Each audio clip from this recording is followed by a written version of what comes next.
So the other thing we can do with the terminal triple bond is we can deprotonate the triple bond to form the acetylide. The acetylide can do an SN2 displacement on an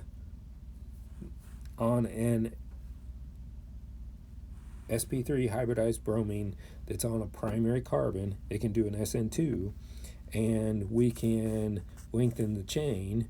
So we went from 2 carbons in our acetylene to 5 carbons in our one pentine, excuse me. Then we can remove the extra hydrogen off of the other end to form the new acetylide and do another SN2, and we can add something to both ends of the triple bond.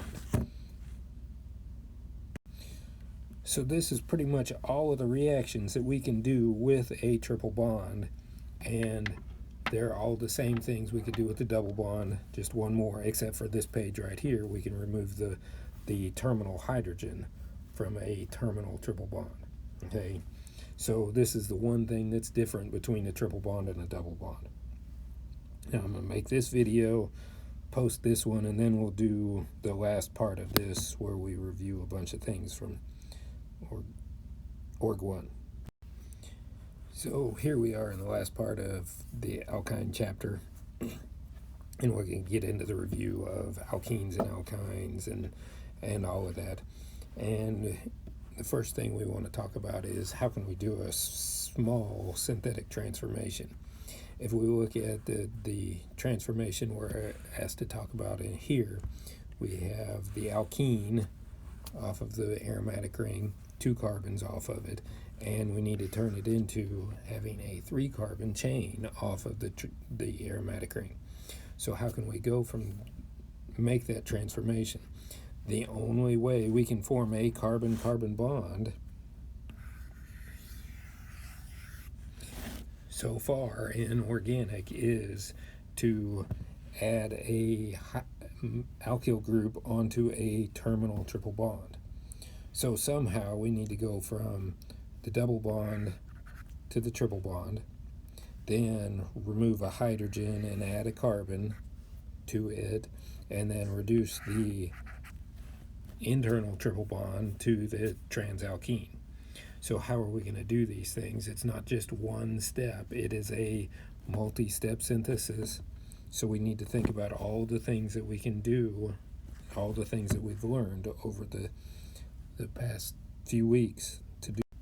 So let me go to start a new page. So to go from the alkene to the alkyne, what we need to do is, the only way we can form a terminal alkyne is to do 2 eliminations with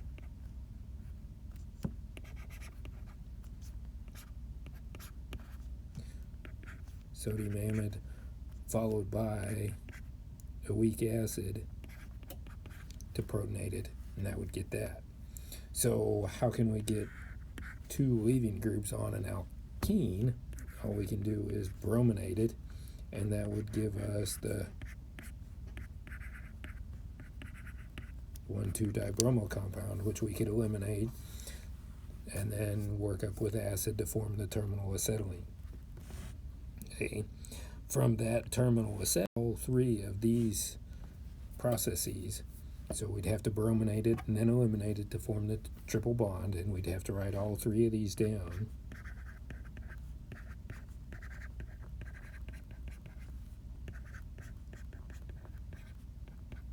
On the page to do this transformation from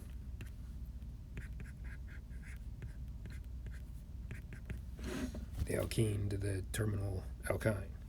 Okay.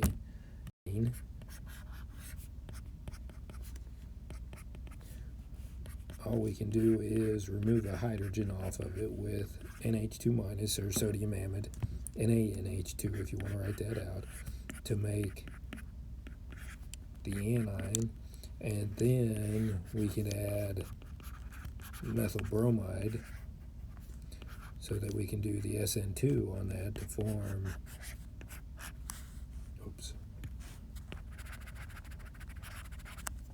the internal triple bond with a methyl on one side and a phenyl on the other. And then once we're there, we then to go from the terminal alkyne to the internal alkyne, we would need to add the amide ion followed by methyl bromide, and then we really should write in a wee bit of acid to clean up the reaction in our workup. Take that internal triple bond and add sodium and ammonia to it and reduce it to the trans alkene like we were asked to in the problem. So in this we would have to do, and then we'd do the reduction. So we'd have to do all of those steps to get this transformation to occur. So here we have some review questions from the alkyne chapter. How do we do these? Ozone completely cleaves everything, so it's going to give us 2 carboxylic acids, a 2-carbon acid, and a 4-carbon acid. KMNO4, cold and neutral, only breaks pi bonds, so it's going to leave us with that 6-carbon molecule with, whoops, got my carbonyl in the wrong spot. Carbonyls on either end of the carbons of the triple bond. Okay, if we add the hydroboration, that breaks only pi bonds and gives us the aldehyde on 5 on the terminal carbon of what was the triple bond. Mercury sulfate and water gives us the ketone adding across the triple bond. Excess HBr gives us the 2,2-dibromo. Excess Br2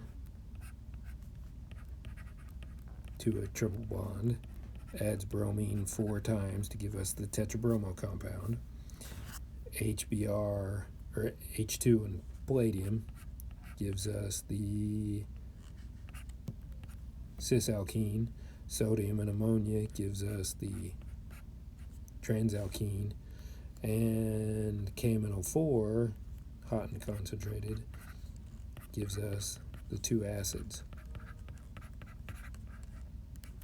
I guess I should say followed by an acid workup would give us the 2 acids. And if we had the triple bond and added hydrogen and palladium, platinum or nickel, doesn't matter, we'd reduce it all the way down to the alkane. So those reactions are all reactions we should know at the end of the alkyne chapter. Okay, those are all the things we've talked about this section. So how could we form muscular where we have Z with this? So first off, we need to think about what is Z telling us. And it is saying on one end we have 7 carbons, a methyl, and a CH. The CH is the double bond.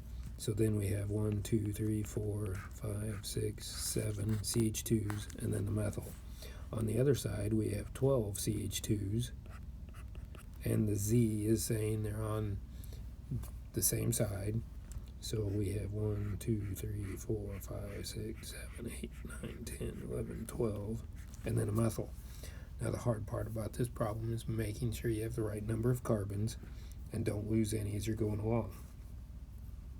So to make muscular, we can start with acetylene, ethyne, and any reagents we need to do this. So what we're going to do is first remove one of the terminal acetylene hydrogens and then do an SN2 on a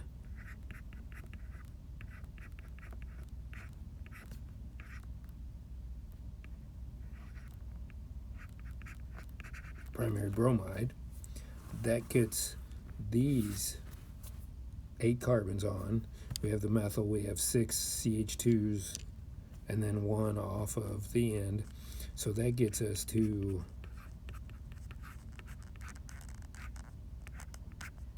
that. Oops. 1, 2, 3, 4, 5, 6, 7, 8. Got to get the right number of carbons. Then to this, we can add NH2 minus to remove the hydrogen, followed by the 13 carbon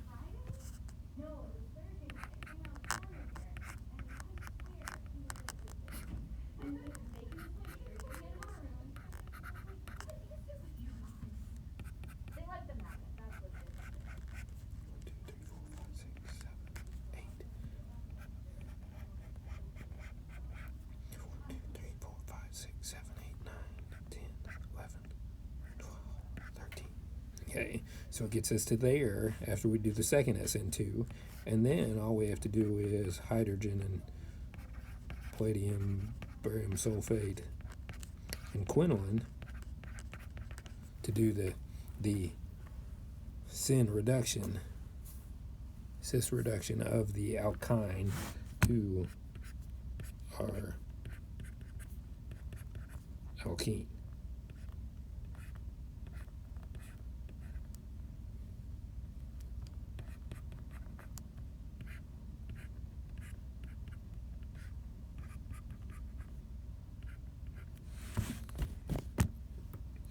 And we have that.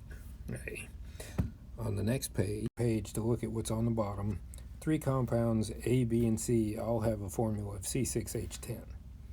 Okay, so all 3 compounds, we have a neat little word problem that makes us think about everything we've talked about over the past 2 chapters and how are we going to do things with it.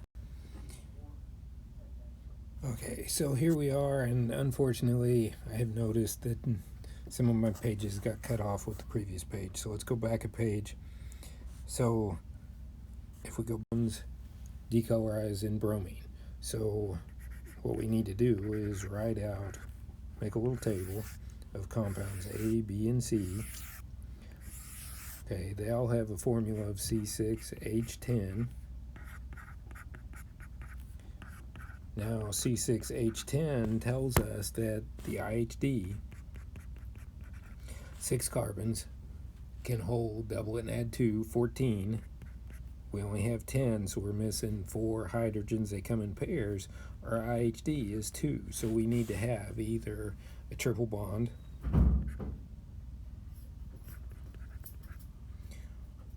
one ene and 1 ring, alkene and 1 ring, or 2 alkenes. Okay, something that adds up to 2, or I guess it could be 2 rings in the molecule. Okay, so we know that our IHD is 2, so we have to have something that uses that in our problem. Now, they all decolorize bromine.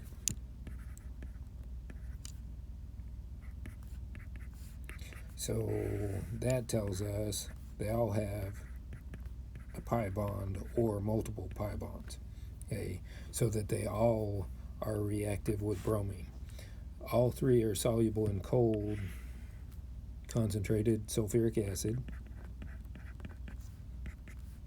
Okay, now all this does is back up the bromine. It tells us there has to be a pi bond in all 3 of them.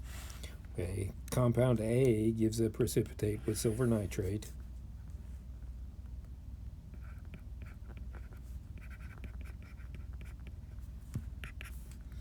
B and C do not. So this is the first one that's helpful in telling us what kind of things we can have. So compound A, the only thing that reacts with silver nitrate is a terminal triple bond. So A has to have a terminal triple bond in it somewhere. So A is not going to have any other pi bonds other than our terminal triple bond in A. So we know A has that terminal triple bond. A and B both yield hexane when reduced with hydrogen and platinum.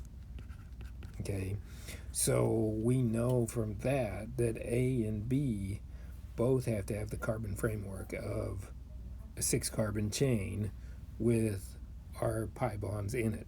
Neither A and B will have a ring in them. So A, since it has to have the terminal triple bond, we can go ahead and draw the terminal triple bond. We know we have to have that, and we have to have 6 total carbons, 2, 3, 4, 5, 6. So it has to be 1 hexyne is all we can have for compound A. Compound B also gives hexane when it is reduced, but that only tells us the carbon framework. It doesn't tell us anything else about it. Okay, so compound C only gives 1 molar equivalent, so C6H12. So there has to be a ring in compound C for it to only get to C6H12 when we completely reduce it. Now, when compound A is oxidized with hot potassium permanganate, the only product is pentanoic acid, which would be what we would get if we oxidized a triple bond and got this as our equivalent of our carboxylic acid from the oxidation of the triple bond. Compound B only gives us propanoic acid,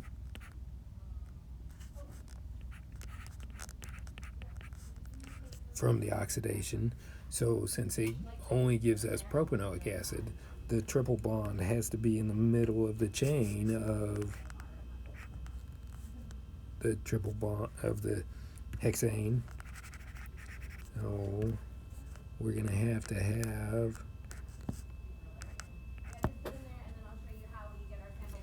the 6-carbon chain with the triple bond in the middle, so that when we cleave it with the potassium permanganate, we get a 3-carbon carboxylic acid.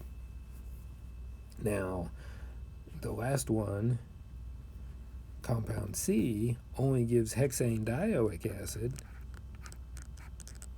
1, 2, 3, 4, 5, 6. So the only way it can give a hexane dioic acid is if the 2 carbonyls were part of a ring. So compound C would have to be cyclohexene, where when we cleave it, we get 2 carbonyls on either end of the chain.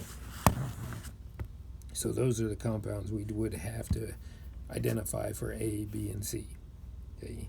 Review question 4, myrcene C10H16 known not to have a triple bond.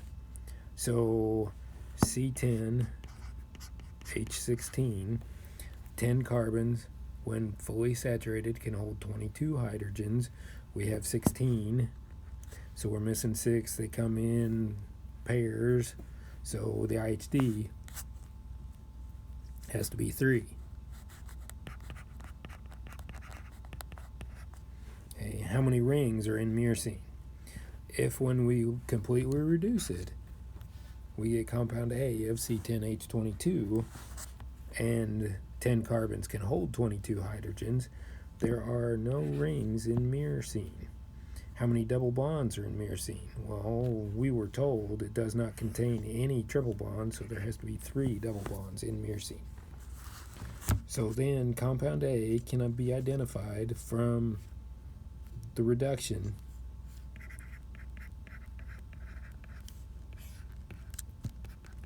hydrogen and platinum. Compound A gives us an octane. 1, 2, 3, 4, 5, 6, 7, 8. 2, 6 dimethyl octane. Okay. Ozonolysis of myrcene followed by zinc and water, gives us 2 equivalents of formaldehyde,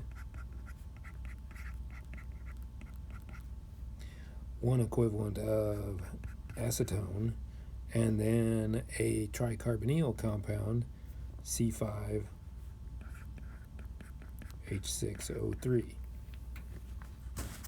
So what we need to do at this point is look at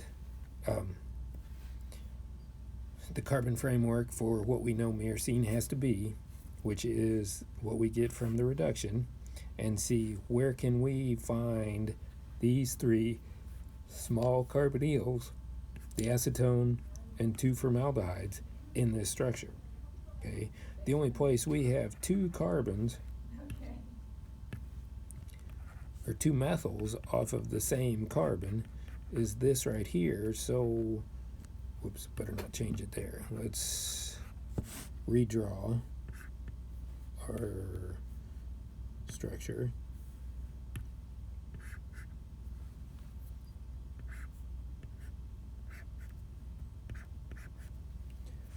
So, since we know this, the only place we have a carbon with 2 methyls off of it is right here.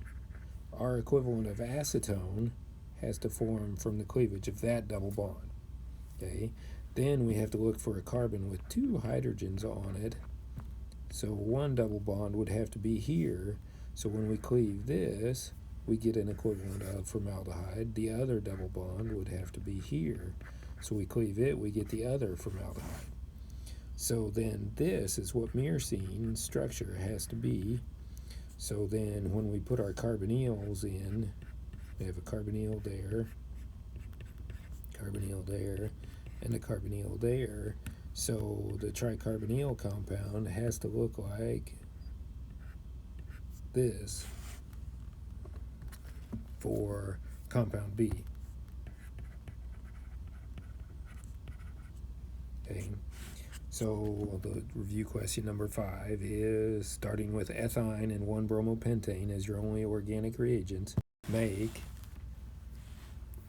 2,2-dibromoheptane. So if we can start with acetylene, and we can add a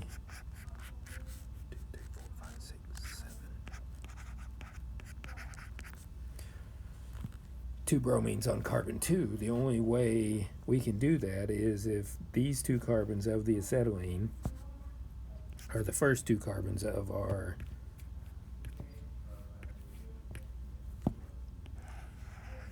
heptane. Okay, so what we need to do is remove 1 of the terminal hydrogens off of the acetylene to make the acetylide. Then that can be added to 1-bromopentane, which it said we could use, followed by a wee bit of acid to make the terminal acetylene, with 7 carbons, 1, 2, 3, 4, 5, 6, 7. And then to that, we just add excess HBr, and we add the HBr across the triple bond. Okay, now the next one is takes a little bit more work to think about what you have. The first thing it tells us is compound D is optically active. Okay, what does optically active mean to us? It is telling us that we have 4 different groups off a carbon, and we have a stereocenter.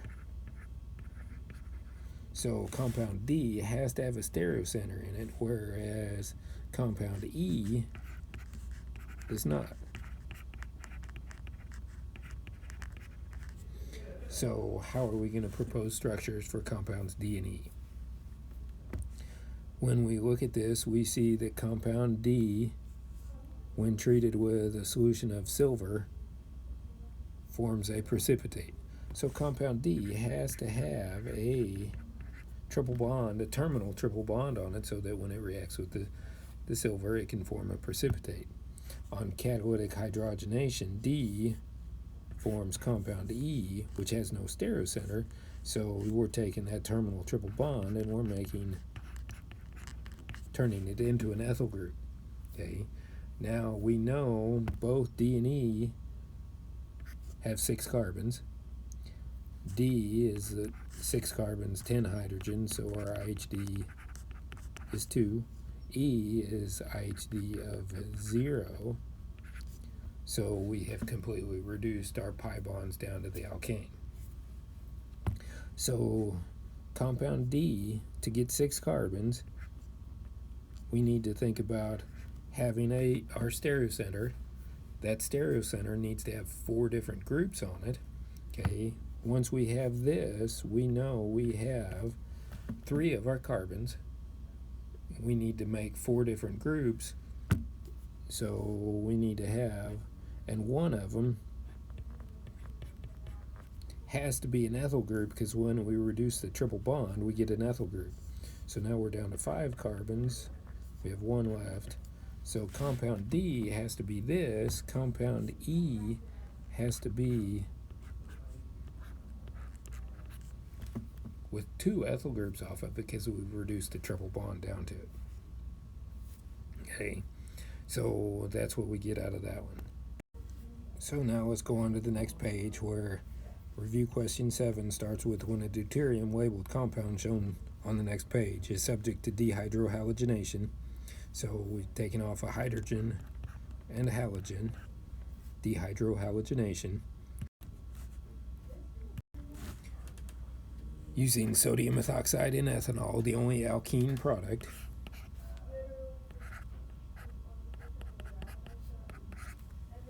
Is 3-methyl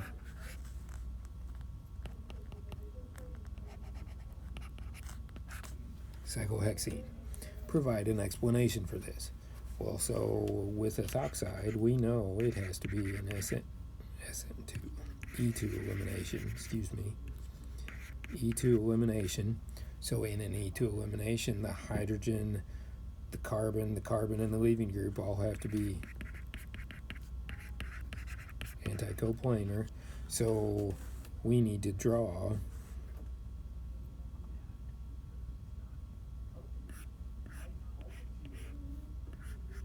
the chair form of the starting material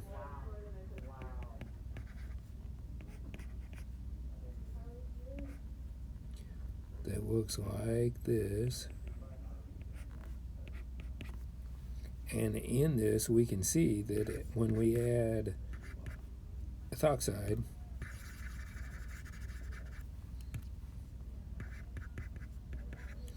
the only thing the ethoxide can grab is the deuterium, because when we look, the deuterium is anticoplanar to the bromine. So we can draw the Newman projection of this with the deuterium, hydrogen, carbon, bromine, hydrogen, carbon. So we see that the deuterium and the bromine are anticoplanar. So it's because the deuterium is going back and the bromine is coming towards us that this is the only product that can eliminate. We cannot form any of the 1-methyl cyclohexene because the hydrogen is not anticoplanar to the bromine. So outlined below is the synthesis of the gypsy moth sex attractant, compound E. Give the structure for the gypsy moth sex attractant, compound E, and the intermediates in the synthesis. So if we start with acetylene and take off a hydrogen, we know we're going to form the acetylide, 1-bromo 5-methyl hexane, and that acetylide is going to do an SN2 to give us a terminal triple bond with 1, 2, 3, 4, 5, 6. I can't count, sorry. I got my methyl in the wrong spot. So 1, 2, 3, 4, 5.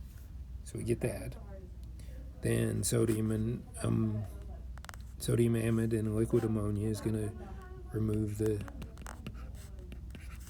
terminal hydrogen, and we're going to get that. Then 1-bromodecane is just going to add a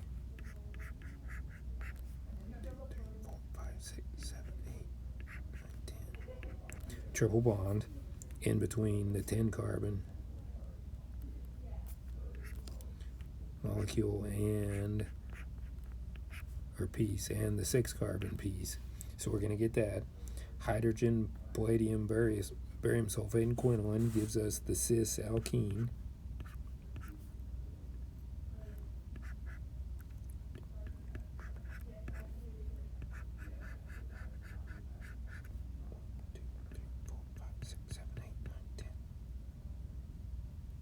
Whoops, go.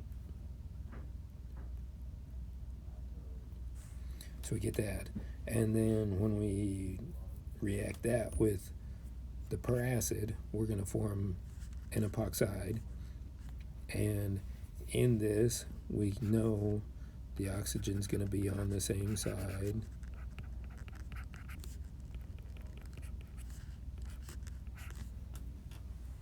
So we can draw it 2, 3, 4, 5, 6, 7, 8, 9, 10.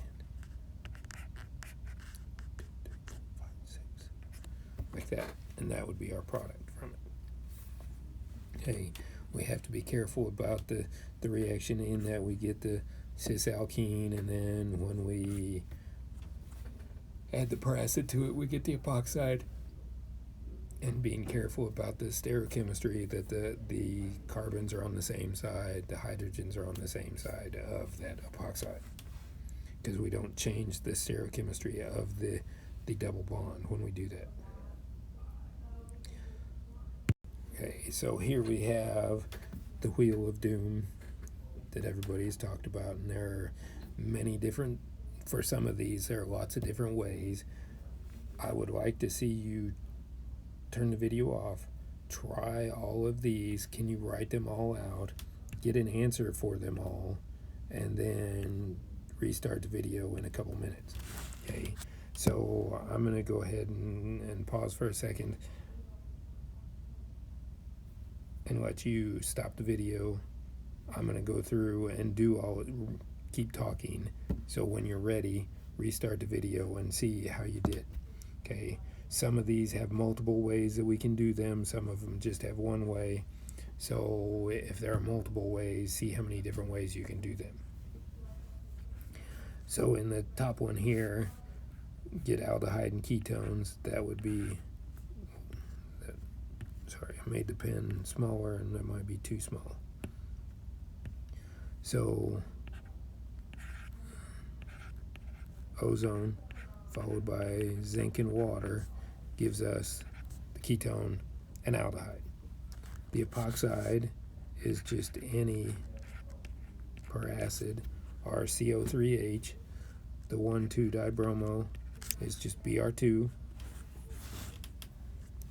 The chlorine and the oxygen is just going to be, well, we don't even need that, just Cl2 and water.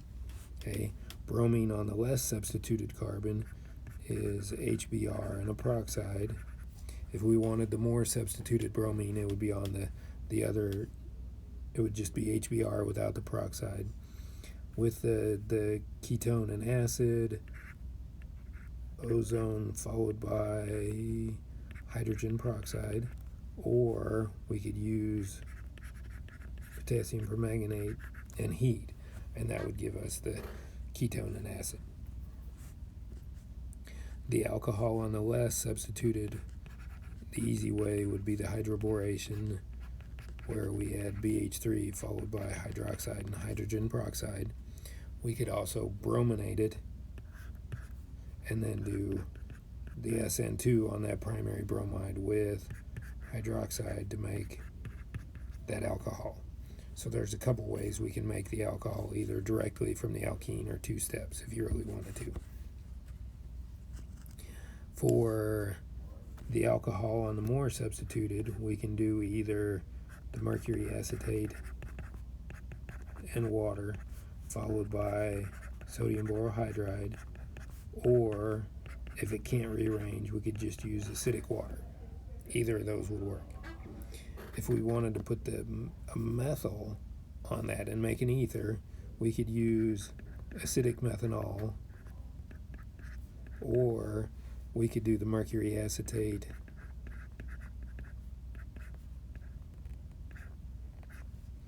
and methanol followed by sodium borohydride. So instead of water, we're adding methanol, so we form the oxygen-carbon bond of the ether. Now, this one here is CHBr3, and hydroxide forms the carbene and then does that to give that. And then this one is CH2I2, zinc, and copper, and it forms the three-membered ring. Okay, that these two, this one and this one, react as if there was a carbene involved, a carbon with two bonds and a lone pair on it. So it's both electron rich and electron poor. Now the last one, which I'm running out of room for, is the diol, and we can make a syndiol or an antidiol depending on what we want to do. For the syndiol, we can make it two ways with osmium tetroxide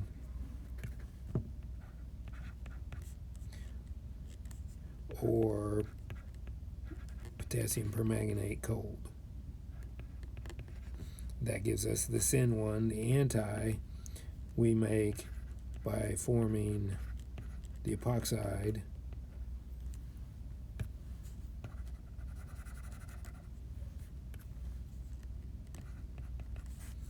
and then opening that up with either base or acid. And they both give us a different mechanism, so how the oxygen adds to open up the epoxide goes to the different side depending on what you have. Okay, and you should be able to draw all four of those to explain the syn or anti-addition of the diol to the double bond.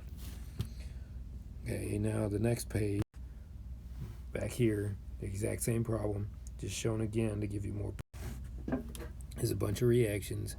There are a bunch of reactions that we know at this point. We should be able to go through this by the time the test comes in December, the end of the semester, fourth test, the last week of class. You should be able to go through a problem like this and get them all primarily right, 75-80% at least, without struggling too much.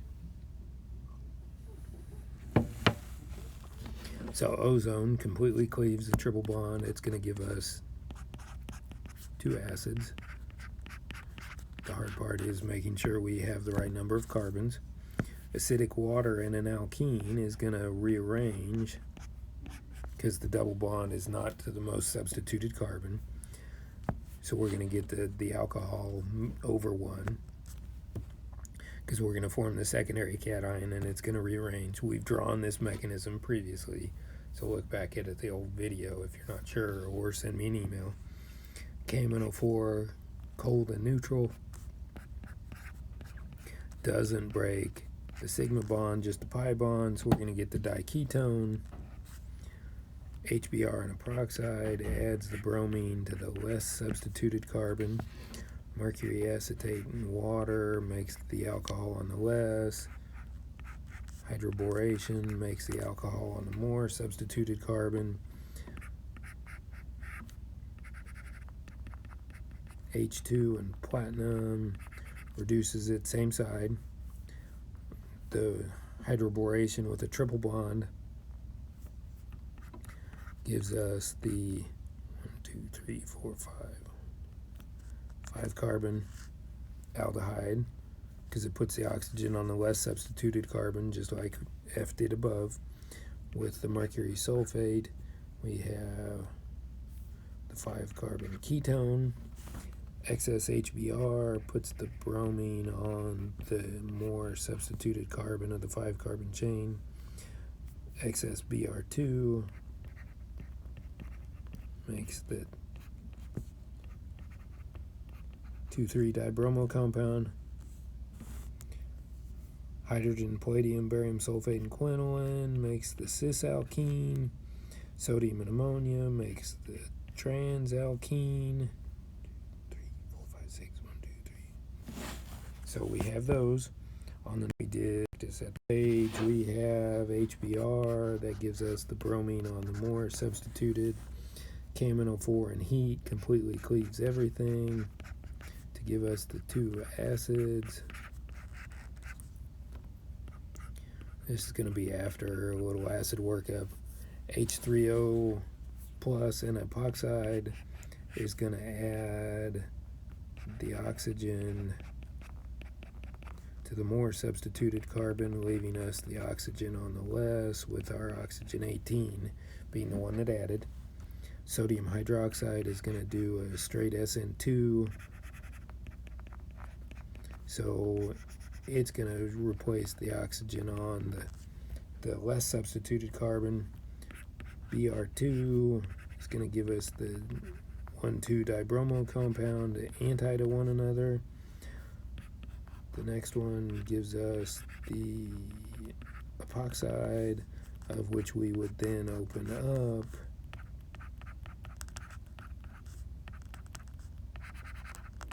to give the transdiol. The next one is a straight SN2, so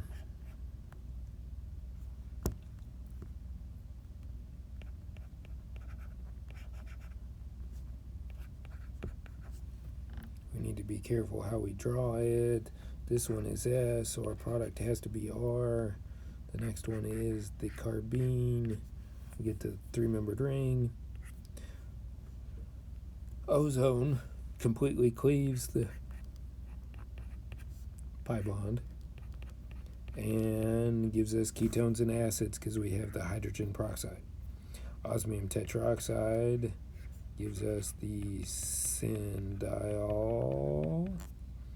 and then on the next page, ozone followed by the reductive workup gives us ketones and aldehydes, and the last one gives us hydrogen anti to one another. Now we're on to what kind of synthesis can we do with all this, since we know all the reactions for alkenes and alkynes. What can we do with them? Well, we have the one-step synthesis, and we've drawn the answers to all of these a couple pages below. Try this again, and then look back a couple minutes in the video to see this worked out again in there. Okay, it's the same thing. And then the next page gives us how would we do these things. Okay, so one equivalent of HBr would add one bromine across the, or add a H and a Br across the triple bond to give us a double bond. So how to get the carboxylic acid from the alcohol would be a chromic acid. How to get the aldehyde would be PCC. How to get the alcohol or the ether would be NH2 minus along with a 2,4,5 bromide, or an O minus to that. If we had lithium metal, we formed those. We add one carbon, we add the aldehyde, formaldehyde, followed by acid. We add two carbons with the oxygen on the end. We get the epoxide, followed by acid. If we add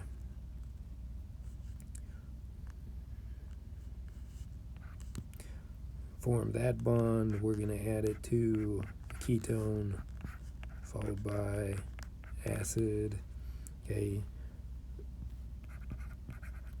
PBr3 would turn the alcohol to the bromide. PCC, swern, or chromic acid would make the ketone H3O plus, or the mercury acetate would give us the alcohol. HBr would give us that. PBr3 would turn the alcohol into the alkyl bromide. Then this is one where we eliminate to make the double bond, add Br2 to make the dibromo, eliminate again to make the terminal acetylide, NH2 minus, and then finally add acid and we get the terminal acetylene. Now on this page, I will admit some of this is for Org 2, some of this is for Org 1. The reactions we haven't talked about in Org 1, ignore, we'll come back to them next semester. So the page is, how can we do these different reactions? If we add HBr to an alkene, we get that. If we add one equivalent of HBr, we would get that. The elimination, NH2 minus, followed by acidic water to give us the triple bond. This would have to be the reduction to a double bond. So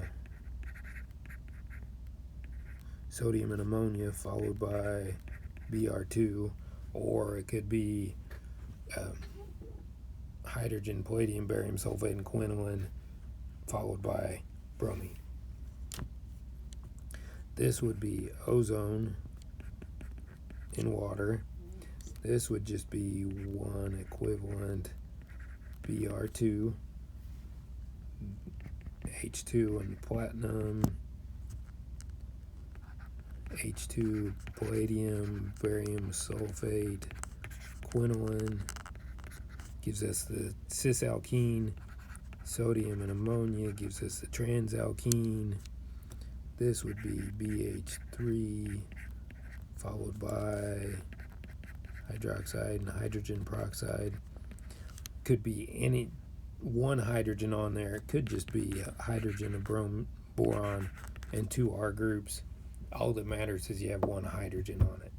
What the two R groups don't matter. And then the last one would be the mercury sulfate in water to give the ketone. Okay, those are all reactions that you should know based on what we've done. You should be able to write the reagents out or give the products for the different reactions. So what can we do here? We've talked about moving a bromine from one position to the other through the alkene. So here we have it. If we start with the 2-bromo, we can eliminate it with either a big bulky base to form the alkene on the end, or a smaller base to give the more substituted alkene. Add HBr to the more substituted alkene, and we go from the bromine and the methyl on opposite carbons to them being on the same. Or if we get the less substituted alkene, we can add HBr and a peroxide and get the bromine way away from, put the bromine on carbon 1. And from this alkene up on the top, we can add HBr and a peroxide and reform our starting material. So there are lots of different reactions we can do. We have to know the reactions well enough to see what can happen with each one. So if we don't have a good leaving group, we have to make a good leaving group. So tosyl chloride, we've talked about it a little bit. You make the tosylate, convert it to a good leaving group, do the elimination either with the small base or the big bulky base, depending on what alkene we want, less substituted or more substituted. And then we can add an oxygen onto either end of either of those double bonds based on what we want to do. Okay.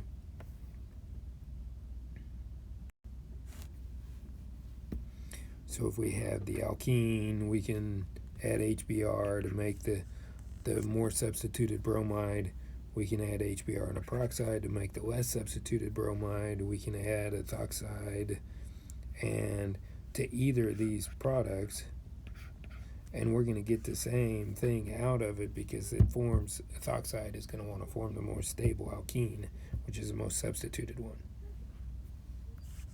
If we add T-butoxide to the one on the top, we're going to get the alkene out to the methyl. If we add the T-butoxide to the bottom, we're going to get the least substituted one out away from the methyl, just because it's easier for T-butoxide to grab that hydrogen than that hydrogen, because it's less substituted. There's less crap around it. So here are all the different things we can do to this. We can take an alkane, we can brominate it, and then we can eliminate it. We can brominate it and we can eliminate it to form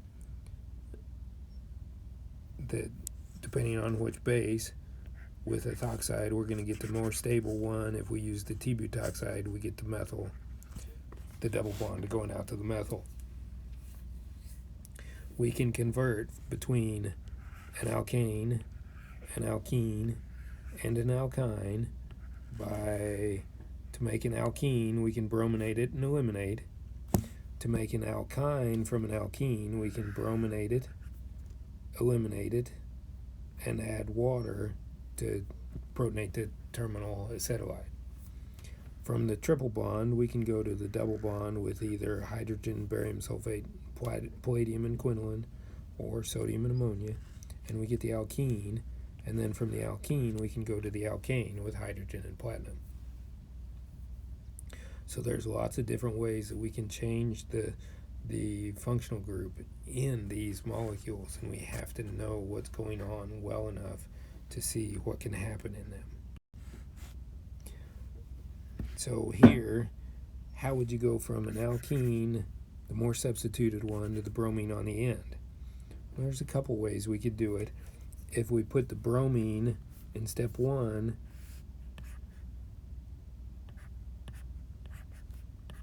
we put the bromine here, T-butoxide would eliminate to that alkene, and then HBr and a peroxide adds bromine to the less substituted carbon. We could also do it by turning this into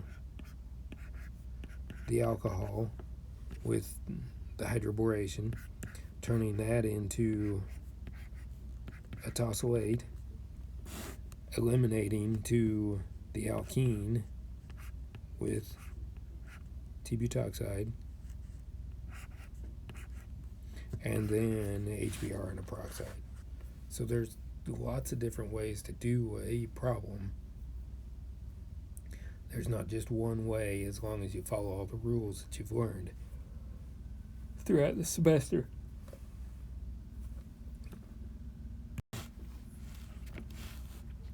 So the main thing we've done to change the number of carbons is to add a carbon, we have to have a terminal acetylene that we can remove a hydrogen off of to make a terminal acetylide, which would then do an SN2, forming a carbon-carbon bond off of the triple bond. That's to form a bond, form a carbon-carbon bond. The other thing we've done is to break a carbon-carbon bond is with either ozone and dimethyl sulfide, or ozone and hydrogen peroxide, or hot concentrated KMNO4. Both of these completely cleave the bonds between the two carbons. So we take a long carbon chain with a double bond in it and make the carbon chain shorter by cleaving the carbon-carbon bond. So these are the only two types of reactions that we've learned in Org 1 that we can change the number of the number of carbons in a molecule with. We can either add with an acetylene, terminal acetylene, or we can break the carbon chain with an alkene. Nothing else we can do. Here we are on to some synthetic problems to figure out what we can do.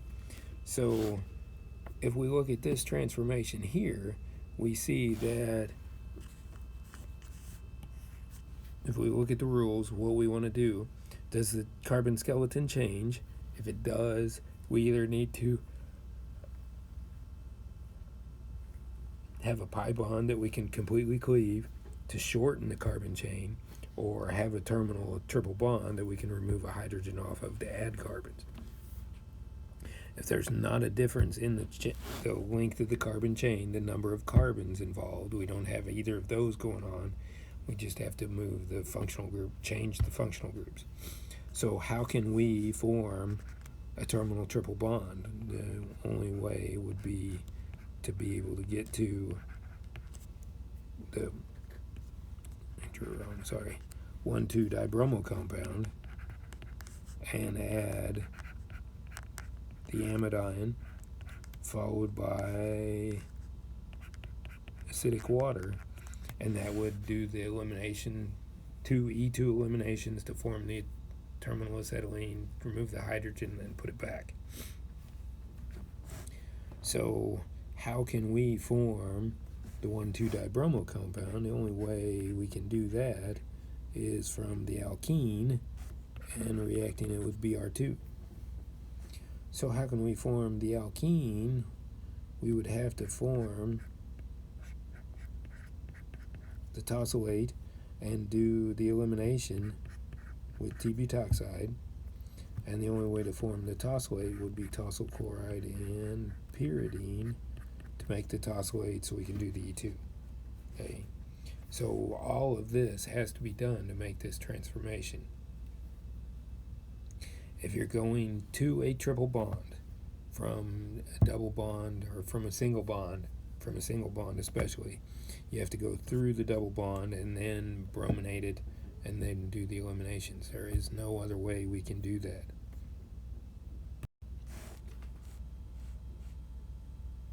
So here it is written out where we have to get to the 1,2-dibromo compound, excess sodium amide followed by water to make the alkyne, and then we keep moving back a step, and that dibromo is going to be formed from Br2 and an alkene, and then we move back a step, and where's the alkene going to come? It's going to come from a leaving group with a big bulky base, and then how are we going to form this, but with the tosylate, or tosyl chloride and pyridine?